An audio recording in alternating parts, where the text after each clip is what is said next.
In the event that you do contract COVID-19, it is important that you rest, rehydrate, and monitor yourself for worsening symptoms. Once your symptoms subside, you may notice that you have a new normal. Joining us now to talk about recovering from COVID-19 is Dr. Nicole Swiner, who knows all too well because she is on the other side of this illness. Dr. Swiner, I want to thank you for joining us right now. And first off, how are you feeling now since your last appearance here with us on WRAL?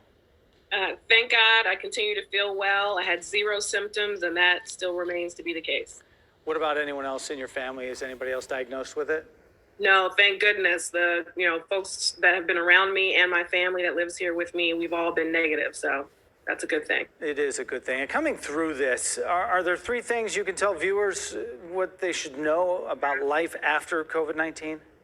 Yes, so there have been some that I've, both treated and have talked to that have been through this situation, and thankfully I've come over to the other side. The good news is, hopefully there are some antibodies that will all develop from this, those of us that have tested positive, but it doesn't mean you can't get it again. So you still have to continue to do your 3 W's. You still have to be as proactive as possible. For those that did have symptoms, those symptoms can continue sometimes into a post-acute COVID syndrome that we're now learning more about. So you want to try to continue to be as active with your vitamins and getting your rest, and, as you mentioned, hydration as much as possible. So, there are still things to look out for, and people are still having some difficulty with recovering from it.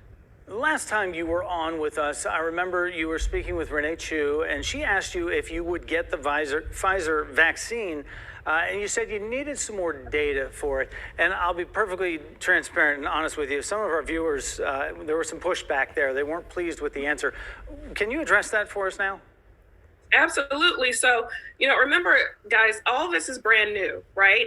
And we are all, including myself, including your medical providers, we are all it's okay to feel both ways. It's okay to both advocate for this vaccine because we all need it, and to still have questions. The Pfizer research and some of the other organizations that are doing research really only include about 10% of people of color in the studies. And to really reflect truly what America looks like, we need at least 40% of those people that volunteer for these research studies for the vaccines to be people of color, to be diverse. So we need more data on how it affects those. We need more people to volunteer for the research trials. We need people to continue getting these shots so we can learn more about it. But in order to reflect everyone in our area, in our nation, in our world, we need more data on how it affects more diverse folks. So that's the truth.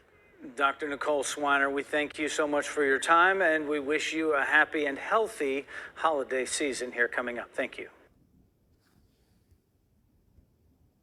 The U.S.